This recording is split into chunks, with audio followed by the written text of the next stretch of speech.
Imagine a cage built of gold and jewels, its walls carved with the most intricate patterns, the air imbued with the rarest fragrances, silk and brocade its only touch. Yet, beneath this facade of ultimate luxury, countless desperate eyes are hidden, and innumerable screams, forcibly suppressed, reverberate. These screams, silent yet deafening, pierce through the heavy curtain of history, narrating a tragic tale of power, desire, and the women ruthlessly crushed within. Welcome to this episode of Untold Tortures. Today, we venture into the mysterious and forbidden harem of the Ottoman Empire, a place hailed as the Gate of Felicity, yet a land of silent screams, teeming with brutal laws and the tragic fates of women. We will peel back its layers of ornate veils, examine the blood and tears obscured by the dust of history, and reveal the cold reality of how women were systematically deprived of freedom, dignity, and even life under the shadow of the Sultan's absolute power. The core of silent screams, brutal laws, and tragic fates of women in the Ottoman Harem is not merely to sensationalize a collection of gruesome tortures and salacious legends. Instead, it strives to deeply analyze a system of institutionalized oppression built for absolute control and exploitation, targeting a specific group of women within a vast empire. It concerns how power corrupts humanity and how, within an extremely unequal social structure, individual destinies become helpless and fragile. We will explore not just the individual tragedies of harem women, but the collective lament of a female demographic deliberately marginalized and silenced against the backdrop of that era's grand narrative. These silent screams are their voiceless indictment of an unjust fate, the desperate echo of their yearning for freedom and dignity being mercilessly trampled. Their stories form a deep, unhealable wound in the glorious history of the empire. To understand the emergence of this unique phenomenon of the Ottoman harem, we must examine it within a broader historical and social context. The Ottoman Empire, a formidable power spanning 3 continents, Europe, Asia, and Africa, and lasting for over 6 centuries, 1922, was characterized by the Sultan's absolute, divinely ordained monarchy. The Sultan was not only the supreme secular ruler, but also considered the caliph of the Islamic world, holding the final say in legislative, executive, and judicial matters.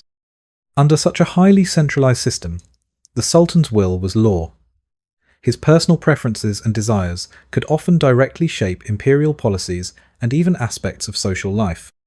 The harem, as a unique space where the Sultan's private life and the core of imperial power were intimately intertwined, naturally bore the deep imprint of this absolute authority. It was not merely the residence of the Sultan and his family, but also a crucial site for the regeneration and continuation of imperial power through the rearing of heirs, and for displaying the Sultan's prestige and wealth. In terms of the legal system, the Ottoman Empire primarily relied on Islamic law, supplemented by canon.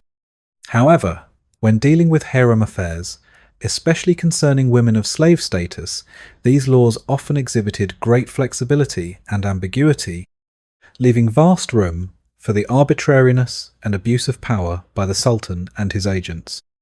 Women's social status was already low at the time, and women who were plundered, purchased, or entered the harem as tribute had a legal status equivalent to the Sultan's private property, enjoying virtually no independent legal rights. Their life, death, honour, and disgrace depended entirely on the Sultan's whim.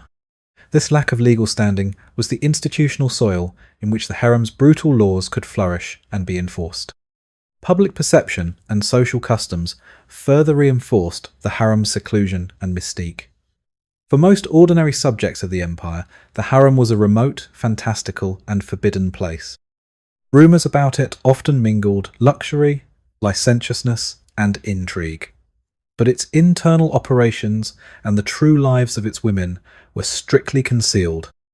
The strict system of gender segregation was prevalent in Ottoman society. Even aristocratic women lived in seclusion, and the isolation of harem women was even more extreme. This isolation was not only physical, but also informational and emotional, making it difficult for their voices to be heard by the outside world, and their suffering thus remained deeply buried. Religious influence played a complex role in the formation of the harem system. Certain Islamic doctrines regarding marriage, slavery, and the role of women, under specific interpretations, were used by rulers to legitimize the harem's existence. For example, provisions allowing men to have multiple wives and slave concubines provided a religious basis for the Sultan to maintain a large harem. However, it must be emphasized that the practical application and interpretation of these doctrines often served the political needs and personal desires of those in power. Rather than strictly adhering to the original ethical principles of the religion, the cloak of religion sometimes concealed the brutal nature of its internal power dynamics. Furthermore, the Ottoman Empire's prolonged state of warfare and expansionist policies provided a continuous supply of people for the harem.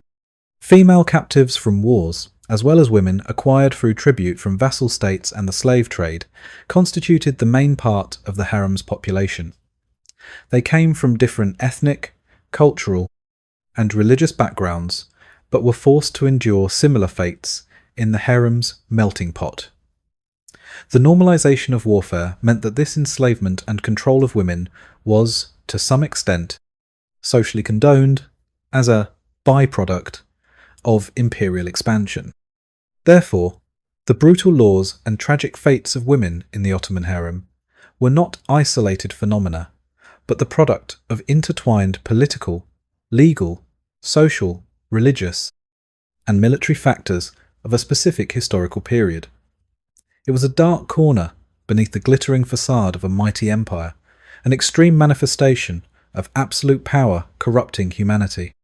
Understanding this macro context allows us to better delve behind the harem's heavy veils, to listen to those silent screams, forgotten by history, to explore the cruel laws and unwritten rules that ensured the Sultan's absolute control, while pushing countless women into the abyss, and their tragic destinies of struggle, resistance, or ultimate submersion in despair. In the following segments, we will gradually uncover these secrets, delving into the harem's internal hierarchy, the origins and selection of women, the harsh palace regulations, and the chilling punitive measures and victims of power struggles. The journey into the heart of the Ottoman harem, the seraglio, was less an entrance and more an absorption, a one-way passage into a meticulously constructed labyrinth from which escape was a near impossibility. Physically, the harem, within the Topkapi Palace, the primary imperial residence for nearly 4 centuries, was a sprawling complex of hundreds of rooms, courtyards, baths, and passageways. A veritable city within a city. Its outer defences were the formidable walls of the palace itself, guarded by elite janissary corps. Internally, it was a maze of locked doors, guarded gates, and watchful eyes, designed for ultimate security and the complete isolation of its female inhabitants. The very architecture breathed confinement, a gilded cage meticulously engineered to contain its precious yet captive birds. The Babasad, the Gate of Felicity, served as the main ceremonial entrance to the third courtyard and the Sultan's private quarters, including the harem. Yet, for the women destined for its depths, this gate often symbolized the closing of their previous lives and the beginning of an existence dictated entirely by the whims of a single man and the brutal machinery of his court. Beyond this, the courtyard of the Black Eunuchs served as another formidable threshold, a buffer zone policed by those who held the keys to the women's gilded prison and, often, to their very survival. The lifeblood of this insular world was a constant, tragic influx of human chattel, sourced through a variety of ruthless and dehumanizing channels. The most prolific of these was warfare. As the Ottoman Empire relentlessly expanded its borders, particularly into the Balkans, Eastern Europe, and the Caucasus, vast numbers of women were captured as spoils of war. Torn from their families, villages razed, their previous lives shattered in an instant, these women, often Christian, faced the unimaginable trauma of abduction and enslavement, their fate sealed by the victor's sword. They were seen not as individuals with histories and emotions, but as mere bounty, a tangible reward for military conquest. Another significant pipeline was the sprawling slave markets that flourished across the empire, from the bustling bazaars of Constantinople itself to major hubs like Cairo and Kaffa in Crimea. Here, women and girls, often trafficked by Tartar raiders from Eastern Europe or brought by merchants from Africa and beyond, were paraded, inspected like livestock, their teeth checked, their bodies prodded, their value assessed based on youth, beauty, and perceived health. The cold calculus of commerce stripped them of all dignity, reducing them to commodities to be bought and sold. Then there were the gifts and tributes. Provincial governors, ambitious pashas, foreign envoys, and rulers of vassal states frequently presented beautiful young women to the Sultan as a means of currying favour, demonstrating loyalty, or forging political alliances. These women became pawns in a high-stakes game of diplomacy and power, their bodies traded for political capital. While exceedingly rare and often romanticised, the notion of voluntary entry by families seeking a better life for their daughters in the imperial harem is complex. It often masked desperate poverty and a coercive societal pressure, and was certainly not the norm for the vast majority who were forcibly brought. Regardless of their origin, upon entering the harem, a woman's past was systematically erased. Her name was changed to a Turkish or Persian one, often reflecting a desirable quality like rose bloom or spring, severing her last link to her former identity and family. She was, in essence, reborn into servitude. Once through the harem's gates, the newly arrived woman, bewildered, terrified, and utterly disoriented, underwent an immediate and rigorous process of indoctrination and assimilation. Initial inspections were conducted, often by senior harem officials like the Kethuda Kadun, the lady stewardess, chief female administrator under the Valide Sultan, and the formidable eunuchs. This was a culling process. Beauty, youth, physical health, and perceived intelligence or talent were meticulously assessed. Those deemed suitable for potential service to the Sultan were separated from those who might be relegated to more menial tasks, or even, if deemed unsuitable, sold on or disposed of. For those selected, a period of intense training commenced, designed to transform them from raw material into polished gems fit for the Sultan's gaze and pleasure, or at least for the intricate functioning of the harem itself.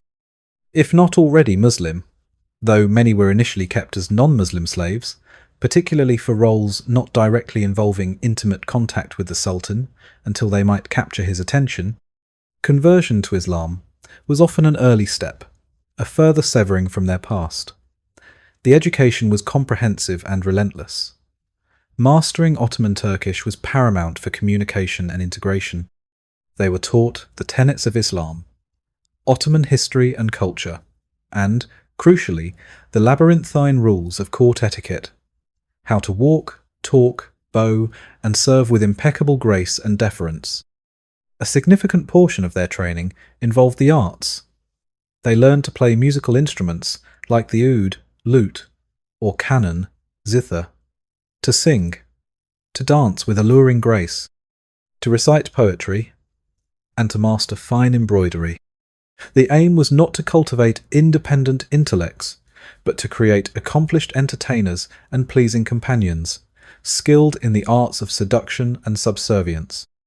Implicitly, and often through harsh experience, they also began to learn the unwritten rules of harem politics, the subtle cues the dangerous rivalries, the necessity of forming alliances, and the art of survival in a den of vipers. This education was typically overseen by kalfas, senior female attendants or governesses, themselves often former concubines who had aged out of the Sultan's direct favour. Their demeanour could range from a rare, fleeting sympathy, perhaps remembering their own terrifying arrival, to outright cruelty, reinforcing the rigid hierarchy and their own precarious positions of minor authority. This hierarchy was the very backbone of harem life, a perilous ladder with few rungs leading to perceived success, and many leading to oblivion. At the very bottom were the carriers pronounced ja-ri-yes, the novices and general servants. These were the undifferentiated mass of young women, performing daily chores, attending to the needs of higher-ranking women, and living in communal dormitories under strict supervision. They were often subjected to the harshest treatment, their lives, a monotonous round of drudgery, and constant vulnerability to the whims of their superiors, both female and eunuch. If a carrier managed to catch the Sultan's eye, even for a fleeting moment, she might ascend to the rank of Gozda, in the eye, or favoured one. This was a precarious step up, often meaning she had shared the Sultan's bed at least once. While it brought minor privileges, perhaps better clothes, a small allowance, slightly less menial tasks, it also brought her into the direct line of fire of existing favourites and heightened scrutiny. If she continued to please the Sultan, and, crucially, if she became pregnant and successfully bore him a child, even a daughter initially could be a stepping stone, she might become an Iqbal, fortunate or favourite.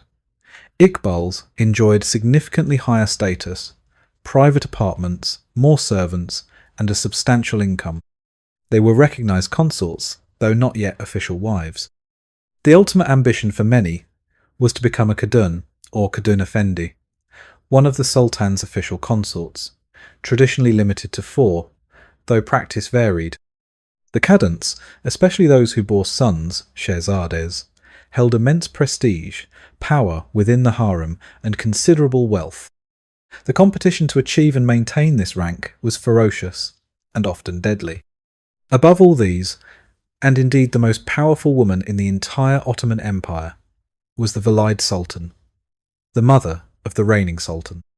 She was the absolute ruler of the harem, managing its vast household, its finances, its discipline, and wielding enormous political influence over her son and, by extension, the state. The Shehzades, princes, and sultanas, imperial princesses, daughters of the Sultan, also lived within the harem, enjoying immense privilege, but also subject to its intricate rules and dangers, particularly the princes who were potential rivals for the throne. Orchestrating much of this internal world, and serving as the crucial link between the harem and the outside, was the Quslar Arsa, the chief black eunuch. He was typically the third most powerful official in the empire, after the Sultan and the Grand Vizier. His power over the harem women was absolute. He controlled their allowances, assignments, punishments, and access to the Sultan, making him a figure of both immense fear and fawning sycophancy. Thus, the harem was not merely a collection of women, it was a highly structured, fiercely competitive, and deeply unforgiving institution. While the illusion of upward mobility existed, offering tantalizing glimpses of luxury and influence, it was always within the suffocating confines of total subjugation. The choice, if it could be called that, was often between a life of obscure drudgery and abuse at the bottom, or a perilous climb up a ladder where rivals were numerous. Support was fickle, and a single misstep could lead to a swift and brutal fall. The ever-present threat of punishment, of being unceremoniously gifted to some dignitary, or simply discarded when youth and favour faded, hung like a sword of Damocles over every woman within its walls. This rigid, fear-soaked environment was the crucible in which the harem's infamous brutal laws were forged and its countless tragic fates sealed. a subject we will delve into with chilling detail as our exploration continues. Beyond the formal, visible hierarchy of ranks and titles, the true sinews of control within the Ottoman harem were an intricate web of unwritten rules, unspoken threats, and meticulously enforced regulations, an iron hand in a velvet glove. These were not always codified in grand imperial decrees accessible to the outside world, but were instead a living, breathing, and often terrifyingly arbitrary system of governance passed down through generations of harem administrators and inhabitants, primarily the Valide Sultan, the Kethudar Kadun, and the Kuzlar Arsa and his legion of eunuchs. The very air the women breathed was thick with prohibitions and expectations, a constant psychological pressure designed to ensure absolute obedience, stifle any hint of individuality or rebellion, and maintain the Sultan's undisputed sexual and proprietary rights over every soul within its confines. This internal legal and social framework, while cloaked in the opulence of the seraglio, was fundamentally about power, surveillance, and the systematic stripping away of personal agency. The ultimate aim was to create a population of pliant, fearful, and interchangeable objects of pleasure and service, their wills entirely subordinate to that of their imperial master. The foundation of this control system was constant, pervasive surveillance. The harem was a world without privacy. The communal living arrangements for the lower-ranking carriers meant they were always under the watchful eyes of their peers and the Kalfas. Senior women had private chambers, but even these were not truly private. Eunuchs patrolled the corridors day and night, their silent presence a constant reminder of the harem's internal security apparatus. These eunuchs, often themselves originating from enslaved backgrounds and having undergone the brutal trauma of castration, were uniquely positioned as guardians and enforcers. Unable to pose a sexual threat to the Sultan's concubines and devoid of personal dynastic ambitions, they were deemed the most reliable custodians of harem discipline. The Kuzlar Arsa, in particular, wielded immense power through his network of informants, both eunuchs and ambitious women eager to curry favour by reporting on their rivals. A misplaced word, a lingering glance, a whispered secret, any could be reported and potentially lead to devastating consequences. This culture of suspicion and denunciation fostered an environment of intense paranoia, where trust was a dangerous commodity and true friendship a rare and perilous bloom. Women learned to guard their tongues and emotions, to present a carefully constructed facade of obedience and contentment lest they attract unwanted attention. A cornerstone of harem law was the absolute prohibition of unauthorized contact with the outside world, and indeed with any male other than the Sultan himself, and specific authorized eunuchs, or, in very rare and controlled circumstances, imperial princes, or physicians under strict supervision. The harem was designed to be a hermetically sealed environment. Letters were censored, messages scrutinized, and any attempt to communicate with family, former acquaintances, or potential lovers outside the palace walls was considered a capital offence, often met with swift and brutal punishment. This isolation served multiple purposes. It prevented the women from forming external alliances that might threaten the Sultan's control or internal harem stability. It protected the purity of the imperial lineage by ensuring that any children born within the harem were unequivocally the Sultan's, and it reinforced the women's complete dependence on the harem structure for their very existence. Even within the harem, interactions between women were subtly managed and monitored to prevent the formation of powerful factions that could challenge the established order or the Valide Sultan's authority. The rules governing conduct and decorum were equally stringent and minutely detailed. Every aspect of a woman's behaviour, from her posture and gait to her tone of voice and mode of dress, was subject to scrutiny and correction. Deference to superiors was paramount. A carrier was expected to bow deeply, avert her gaze, and speak only when spoken to in the presence of a kadun, an iqbal, or, most certainly, the valide sultan or the sultan himself. Any sign of disrespect, insubordination, or even perceived sullenness could result in severe disciplinary action. Elaborate rituals surrounded the sultan's presence. If he entered a room, all women were expected to fall silent, rise, and display profound reverence. Specific protocols dictated how food was to be served, how coffee was to be presented, how baths were to be prepared. Every daily act was imbued with a sense of ceremony and hierarchical significance. Failure to adhere to these intricate codes of conduct was not merely a social faux pas. It was an offence against the imperial order, punishable accordingly. This constant emphasis on ritual and obedience served to internalize the Hayden's power structures, making conformity a deeply ingrained habit. Furthermore, the harem operated under a strict economy of favour. Privileges, comforts, and even basic necessities were not rights but rewards, dispensed or withheld based on a woman's ability to please those in authority, primarily the Sultan. A kind word from the Sultan, a gift bestowed, or a night spent in his chambers could elevate a woman's status and material well-being almost overnight. Conversely, falling out of favour could mean an equally swift descent into obscurity, neglect, or worse. This system deliberately fostered intense competition and jealousy among the women. They vied for the Sultan's attention, for the approval of the Valide Sultan, and for the good graces of powerful eunuchs. This internal rivalry, while often leading to bitter personal tragedies and infighting, was also a tool of control. A divided harem was less likely to unite against its masters. The divide and conquer principle was subtly but effectively applied.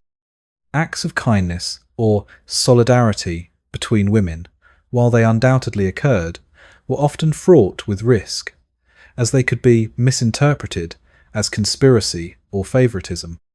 The management of sexuality was, of course, central to the harem's raison d'etre and its internal laws. The Sultan's sexual access to the women was absolute and unquestioned. Complex protocols surrounded the Golden Road, the path a chosen concubine would take to the Sultan's chambers. She would be bathed, perfumed, dressed in the finest silks, and escorted by eunuchs. Refusal or perceived reluctance was unthinkable and would invite immediate and severe retribution. Conversely, lesbian relationships, while undoubtedly existing within the segregated confines of the harem, were officially condemned and could be harshly punished if discovered, as they subverted the harem's primary purpose of providing pleasure and heirs to the Sultan. The control over reproduction was absolute. Pregnancy was a high-stakes gamble. The birth of a son to an Iqbal could elevate her to Kadun status, but it also brought her and her child into the dangerous arena of succession politics.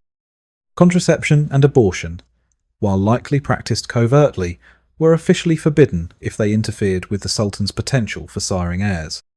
The enforcement of these myriad rules relied not just on the eunuchs, but also on a hierarchy of female officials within the harem itself. The Keduda Kadun was the chief administrator, responsible for the day-to-day running of the harem, managing supplies, overseeing the training of novices, and dispensing discipline for minor infractions. Beneath her were the Kalfas, who acted as supervisors, teachers, and enforcers on a more intimate level. These women, having navigated the harem system themselves, were often adept at wielding their limited authority, sometimes with compassion, but often with a sternness born of their own experiences and the need to maintain their positions. This internal policing by women against other women was another insidious layer of control, ensuring that the harem's oppressive norms were self-perpetuating. The psychological impact of this constant surveillance, intricate regulation, and the ever-present threat of punishment, even for seemingly minor transgressions, cannot be overstated. It created an atmosphere of chronic fear and anxiety. where survival often depended on mastering a complex game of obedience, dissimulation, and cautious ambition. These unseen laws and unspoken threats were the invisible bars of the gilded cage, far more effective than any physical restraint in ensuring the harem remained a realm of silent screams. Within the opulent yet suffocating confines of the Ottoman Harem, where unspoken rules were as binding as iron chains and the Sultan's whim was ultimate law, the consequences for transgression were often swift, brutal, and shrouded in terrifying secrecy. The velvet glove of courtly etiquette and luxurious living concealed an iron hand that could strike with devastating force. Punishments were not merely corrective, they were exemplary, designed to instill paralyzing fear and ensure unwavering conformity among the hundreds of captive women. The whispers of retribution echoed through the marble halls and silken chambers, a constant, chilling reminder of the price of disobedience, a perceived slight, or simply being on the losing side of a power struggle. These were not always formal, public trials in the Western sense. Justice, or rather retribution, within the harem was often summary, arbitrary, and administered far from the public eye, ensuring that the silent screams remained largely unheard beyond its heavily guarded walls. The methods ranged from psychological torment and public humiliation to excruciating physical pain, and, ultimately, a terrifying array of execution techniques designed to erase the offender from existence with ruthless efficiency. Minor infractions, such as a lapse in etiquette, laziness in performing duties, an impertinent remark, or minor squabbles between lower-ranking women, might initially be met with verbal reprimands from Kalfas or the Kathuda Kadan. However, repeated offences or more serious breaches quickly escalated the severity of the punishment. Corporal punishment was a common tool of discipline. Beatings with canes, rods, or whips, often on the soles of the feet, a punishment known as falaka, excruciatingly painful, but less likely to leave immediately visible marks on areas important for the Sultan's pleasure, were frequently administered by eunuchs or senior female attendants under their direction. The location of these beatings could vary. Sometimes they were carried out in designated disciplinary areas, other times more informally, adding to the terror of unpredictability. For a carrier, or even a gozde, such physical chastisement was a harsh reminder of her subordinate status and the constant surveillance she was under. The pain was intended not just to punish the individual, but to serve as a stark warning to others. Public humiliation was another potent weapon in the harem's disciplinary arsenal. A woman who had offended might be forced to perform demeaning tasks, wear coarse clothing, have her head shaved, a deep disgrace in a culture where hair was highly prized, or be confined to a less desirable, more isolated part of the harem with reduced rations. She might be ostracized by her peers, who would be too fearful of association to offer comfort or support. This social isolation, within an already intensely confined environment, could be psychologically devastating, a form of living death. The shame was a powerful deterrent, reinforcing the need to adhere meticulously to the complex web of harem rules. Sometimes, a woman who had fallen from favour might be stripped of her fine clothes and jewellery, her servants dismissed, and her allowance cut off, a very visible and public demotion that broadcast her disgrace to the entire harem community. For more serious offences, such as repeated insubordination, theft, illicit communication with the outside world, a physical altercation that caused significant harm, or, most gravely, any perceived threat to the Sultan's person, honour, or the sanctity of his harem, the punishments escalated dramatically. Prolonged confinement in dark, isolated cells, sometimes known as cages, cafes, within the harem or in other less desirable parts of the palace complex, was a common sentence. These cells were often cramped, unhygienic, and offered minimal food and water. The psychological toll of such solitary confinement, coupled with the uncertainty of one's fate, was immense. Starvation or near-starvation diets were also employed, weakening the body and spirit of the offender. These measures aimed to break the will of the disobedient, rendering them compliant or simply too feeble to cause further trouble. When a woman was deemed a genuine threat, particularly in cases of infidelity, a virtually impossible crime to commit given the harem's security, but accusations, true or false, could be lethal. Suspected poisoning plots, a constant fear in the intrigue-laden atmosphere, or involvement in political conspiracies, especially if she had ties to a disgraced prince or pasha. The sentence was almost invariably death. The methods of execution were varied, and often designed to be both terrifying and discreet, leaving little trace. One of the most infamous methods, whispered about in hushed, fearful tones, was drowning in the Bosphorus.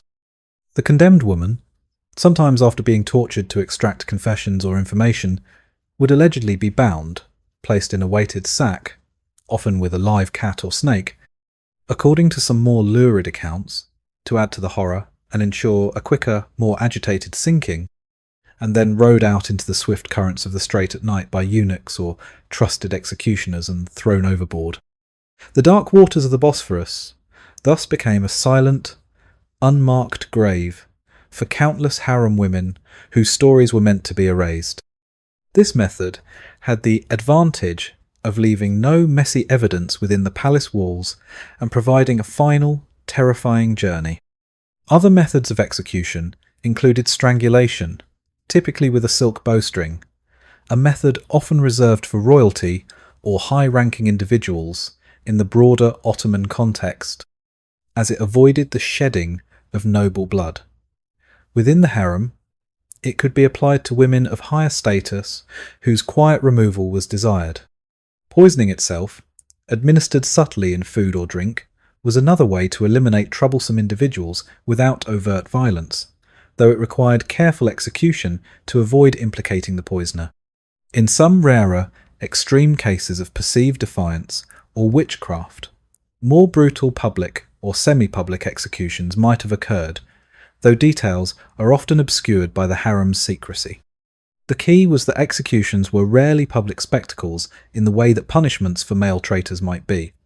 The harem sought to dispose of its problems quietly and efficiently, maintaining its serene facade. Beyond individual punishments, there were also instances of mass purges or collective discipline, particularly if a widespread conspiracy was suspected, or if a new Valide Sultan or Kuzlar Arsa wished to consolidate power and remove the loyalists of their predecessors.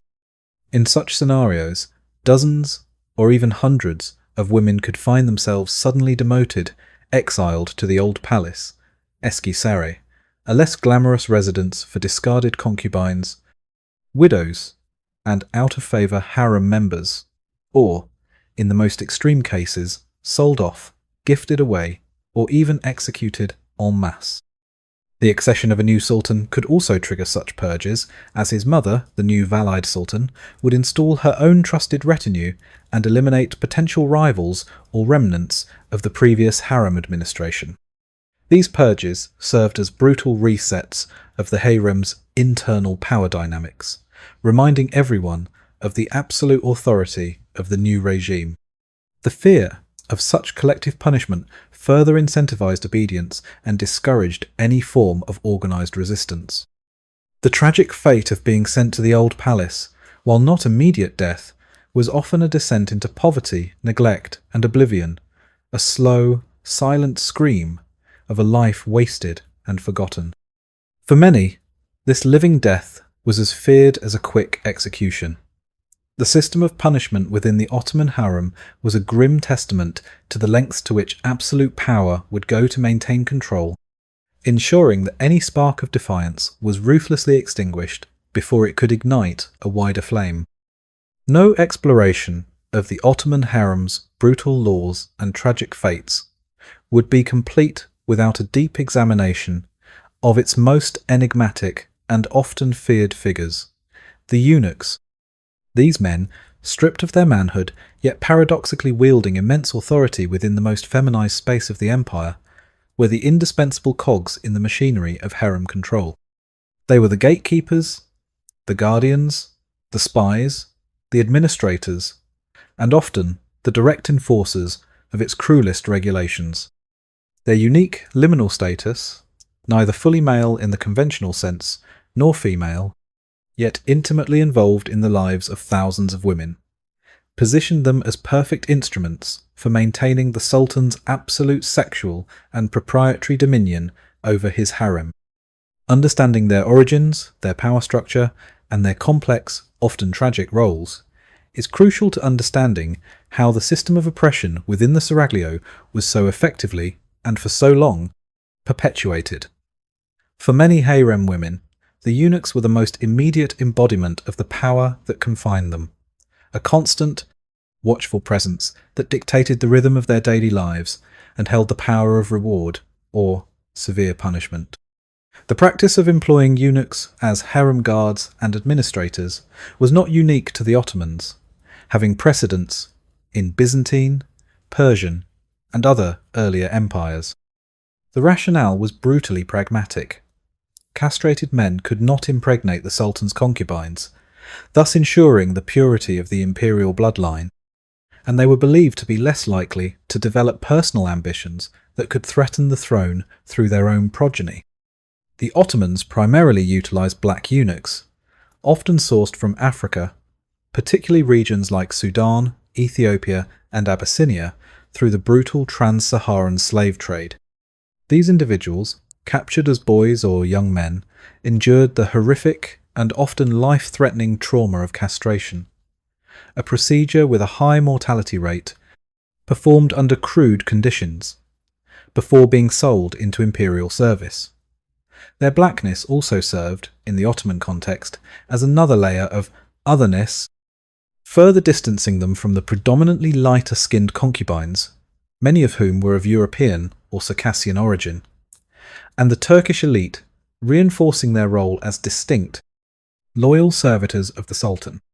White eunuchs, often from the Caucasus or Balkans, were also employed, particularly in earlier periods and in less prominent roles or serving imperial princes. But the Kızlar Ağası, the chief black eunuch, literally Aga of the girls, also known as the chief harem eunuch or Darasad al-Asa, Aga of the House of Felicity, became one of the most powerful figures in the entire empire. Upon arrival, young eunuchs also underwent a period of indoctrination and training, though different from that of the female novices. They were taught Ottoman Turkish, Islamic tenets, palace etiquette, and the specific duties associated with harem administration and security. They were organised into a strict hierarchy under the command of the Kızlar Ağası. This hierarchy mirrored the military precision of the wider Ottoman state, with ranks, specific responsibilities, and pathways for promotion based on loyalty, efficiency, and sometimes ruthless ambition. Lower-ranking eunuchs served as simple guards, doorkeepers, messengers, and attendants to senior eunuchs or high-ranking harem women. As they gained experience and trust, they could be promoted to positions with more responsibility, such as overseeing particular sections of the harem, managing supplies, or acting as personal attendants and confidants to the Valide Sultan or the Sultan's favoured cadets. The Kızlar Ağası himself was a towering figure of authority. He controlled access to the Sultan's private quarters, managed the harem's vast finances and endowments, vakufs, oversaw the discipline and provisioning of all its inhabitants, and played a crucial role in the education and presentation of concubines to the Sultan. His proximity to the Sultan and the Valide Sultan, and his intimate knowledge of the harem secrets, often gave him immense political influence that extended far beyond the harem walls, allowing him to influence appointments, policies, and even imperial succession. The power wielded by eunuchs over the harem women was profound and often terrifying. They were the enforcers of the countless rules and regulations that governed every aspect of harem life. They had the authority to restrict movement, confiscate forbidden items, mete out punishments, from beatings to confinement, and report any infraction, real or perceived, to higher authorities, potentially leading to severe consequences for the accused woman. Their constant surveillance created an atmosphere of pervasive fear. Women learned to be wary of eunuchs, to offer them deference, and sometimes to attempt to bribe or cultivate favour with them as a means of survival or minor advancement. For a woman hoping to catch the Sultan's eye, the goodwill of a eunuch, particularly one close to the Quzlar Arsa or the Sultan himself, could be invaluable. Conversely, incurring a powerful eunuch's displeasure could mean being relegated to obscurity, falsely accused, or worse. This power dynamic inevitably led to instances of abuse. While some eunuchs may have performed their duties with a degree of professionalism, or even rare empathy, perhaps stemming from their own shared experience of enslavement and trauma, others undoubtedly revelled in their authority, becoming petty tyrants who exploited their position to torment or extort the women under their charge. The system itself, built on absolute power and vulnerability, invited such abuses. However, the lives of the eunuchs were also, in many ways, tragic. They were forever outsiders existing in a strange limbo. They were denied the possibility of a normal family life, their bodies irrevocably altered. While some, like the Quzlar Arsa, achieved immense wealth and power, they remained, ultimately, slaves of the Sultan, their positions dependent on his favour. They too were subject to the intrigues and power struggles of the court. A change in Sultan, or Valide Sultan, could mean a swift fall from grace for even the most powerful eunuch. Furthermore, they were often viewed with a mixture of fear, contempt, and derision by those outside the harem. Their physical difference marked them, and while their power was acknowledged, it was often resented. Within the harem, while they held authority over the women, they were also intimately and constantly exposed to the emotional turmoil, the despair, and the simmering resentments of the captive population. Some historical accounts suggest that certain eunuchs formed complex, sometimes even surprisingly tender, non-sexual bonds with some of the women, perhaps finding a semblance of companionship in their shared isolation. Others, embittered by their own fate, may have projected their frustrations onto those they controlled. The eunuchs were, therefore, not simply monstrous villains, but complex figures caught within a brutal system that they both upheld and were, in some ways, victims of. They were the direct instruments through which the silent screams were suppressed and the brutal laws enforced. Their loyalty to the Sultan was paramount, as their own survival and status depended on it. By meticulously controlling every facet of harem life, from the most mundane chore to the most intimate encounter, they ensured the smooth functioning of this institution of sexual servitude and dynastic propagation. They managed the flow of women, oversaw their indoctrination, policed their behaviour, and disposed of those who became problematic. Without the eunuchs, the Ottoman harem, in the form that it existed for centuries, would have been impossible to maintain. They were the gilded cage's indispensable keepers, the silent, watchful wardens, who ensured that the cries of its inhabitants rarely reached beyond the impenetrable walls of the seraglio, thereby perpetuating a cycle of suffering that defined the lives of countless women.